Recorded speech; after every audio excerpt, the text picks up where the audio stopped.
The concepts of straight and mixed free will are introduced by Alfred Mele in this book excerpt. Similar to whiskey, some prefer free will straight while others prefer it mixed with ice, with deep openness serving as the ice in this analogy.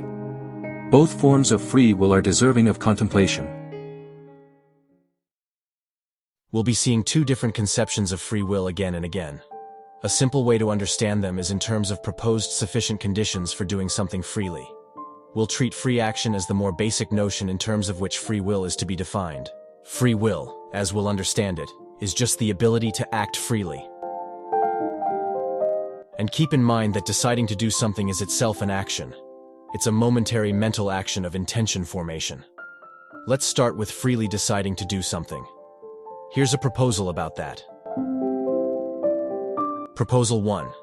If sane, unmanipulated people consciously make a reasonable decision to do something on the basis of good information and no one is pressuring them, they freely decide to do that thing.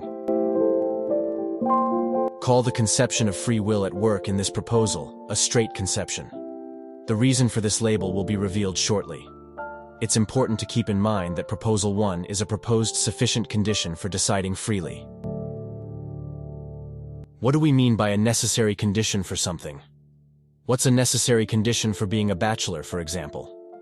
It's a condition that an entity must satisfy in order to be a bachelor. Other necessary conditions for being a bachelor are being a person, being male, being of marriageable age, and never having been married. Back to Proposal 1. Why does it count as a proposal about free will, even though the expression free will doesn't appear in it? Because we're assuming that free will is the ability to act freely, and we're understanding deciding to do something as a mental action.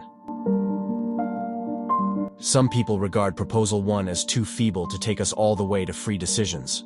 That is, they claim that satisfying Proposal 1 is not sufficient for deciding freely. Sometimes you would have decided differently from the way you did if things had been a bit different. The conception of free will at work in Proposal 2 is what I'll call a mixed conception. Why do I call this conception mixed? Because it mixes deep openness into the ingredients of the other conception I described. And why do I call the other conception straight? Because it's unmixed.